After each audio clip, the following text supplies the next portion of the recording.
Hormuz കടലിടുക്കിൽ കുടുങ്ങിക്കിടക്കുന്ന കപ്പലുകളെ രക്ഷിക്കാനുള്ള അമേരിക്കൻ പ്രസിഡന്റ് ഡൊണാൾഡ് ട്രംപിന്റെ പുതിയ പ്രൊജക്ട് കേട്ടുകൊണ്ട് ഫ്രാൻസിന്റെ ഒരു കപ്പൽ കടന്നുപോരാൻ ശ്രമിക്കുന്നതിനിടെ ഇപ്പോൾ ആക്രമിക്കപ്പെട്ടിരിക്കുകയാണ്.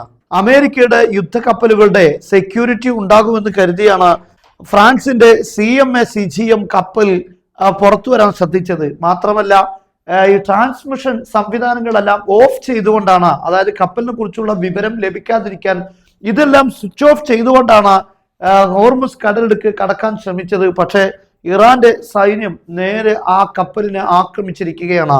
അതേസമയം ബ്രിട്ടന്റെ മേരി ടൈം ഇത് രഹസ്യമാക്കി വെച്ചിരിക്കുകയാണ് ഈ ആക്രമിക്കപ്പെട്ട പൊസിഷൻ. കാരണം അമേരിക്ക സുരക്ഷിതത്വം നൽകുന്ന ഈ റൂട്ട് സുരക്ഷിതമല്ല എന്ന് മറ്റു കപ്പലുകൾ മനസ്സിലാക്കാതിരിക്കാൻ വേണ്ടിയാണ്, വീണ്ടും കപ്പലുകൾ അതുവഴി യാത്ര തുടരാൻ വേണ്ടിയാണ് ഈ ഒരു സ്ഥാനം, ആക്രമിക്കപ്പെട്ട സ്ഥാനം മറച്ചു വെച്ചിരിക്കുന്നത് എന്നാണ് ഇപ്പോൾ വാർത്ത വരുന്നത്.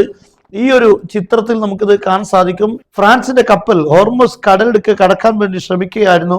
പക്ഷെ പിന്നീട് ആക്രമിക്കപ്പെട്ടതിന് ശേഷം വീണ്ടും അത് തിരിച്ചു മടങ്ങേണ്ട സാഹചര്യം ഉണ്ടായിരിക്കുകയാണ്.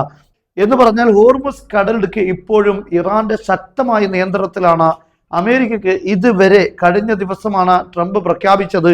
കഴിഞ്ഞ ദിവസമാണ് പ്രൊജക്ട് ഫ്രീ എന്നറിയപ്പെടുന്ന ഒരു പുതിയ പദ്ധതി ട്രംപ് പ്രഖ്യാപിച്ചിരിക്കുന്നത്. പക്ഷെ ഇതുകൊണ്ടൊന്നും ഒരു മാറ്റവും ഉണ്ടാക്കാൻ സാധിച്ചിട്ടില്ല എന്ന കാര്യം ഇപ്പോൾ വ്യക്തമായിരിക്കുകയാണ്.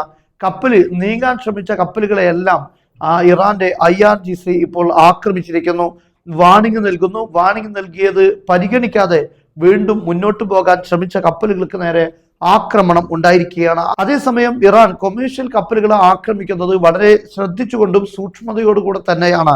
കപ്പലുകളെ പൂർണ്ണമായി മുക്കുകയോ അല്ലെങ്കിൽ പൂർണ്ണമായി തകർക്കുകയോ ചെയ്യുകയല്ല, നേരെ മറിച്ച് പിന്തിരിഞ്ഞു പോരാൻ ആവശ്യമായ രീതിയിലുള്ള ചെറിയ അറ്റാക്കുകൾ മാത്രമാണ് കപ്പലുകൾക്ക് നേരെ നടത്തിക്കൊണ്ടിരിക്കുന്നത്. അത് കപ്പലുകളെ തകർക്കുക, ആക്രമിക്കുക എന്ന ലക്ഷ്യത്തിലല്ല, നേരെ മറിച്ച് കപ്പലുകൾ ഹോർമുസ് കടലിലേക്ക് കടന്നു പോകാൻ പാടില്ല. കടക്കണമെങ്കിൽ ഇറാന്റെ നിർദ്ദേശം അനുസരിച്ചായിരിക്കണം, അവിടെ ടോൾ നൽകിക്കൊണ്ട് തന്നെ പുറത്തു പോകണം. ഈ ഇറാന്റെ നിർദ്ദേശങ്ങൾ പാലിക്കാത്ത ഒരു കപ്പലും പോകാൻ പാടില്ല എന്നതാണ് ഇറാന്റെ ഇപ്പോഴത്തെ തീരുമാനം. നമുക്കറിയാം, നൂറുകണക്കിന് കപ്പലുകളാണ് ഇപ്പോൾ ഹോർമുസ് കടലിടുക്കിൽ നിൽക്കുന്നത്. ഈ കപ്പലുകളെല്ലാം $2 മില്യൺ നൽകിക്കൊണ്ട് കപ്പലുകൾ പുറത്തേക്ക് പോകുക എന്ന് പറയുമ്പോൾ ഇറാൻ സംബന്ധിച്ചിടത്തോളം വലിയ സാമ്പത്തിക നേട്ടം ഇതിലൂടെ ഉണ്ടാക്കാൻ സാധിക്കും. എന്നാൽ ഇത് നൽകാത്ത ഒരു കപ്പലും കടത്തിവിടുകയില്ല എന്ന ഉറച്ച തീരുമാനത്തിൽ തന്നെയാണ് ഇപ്പോൾ ഇറാൻ ഉള്ളത്.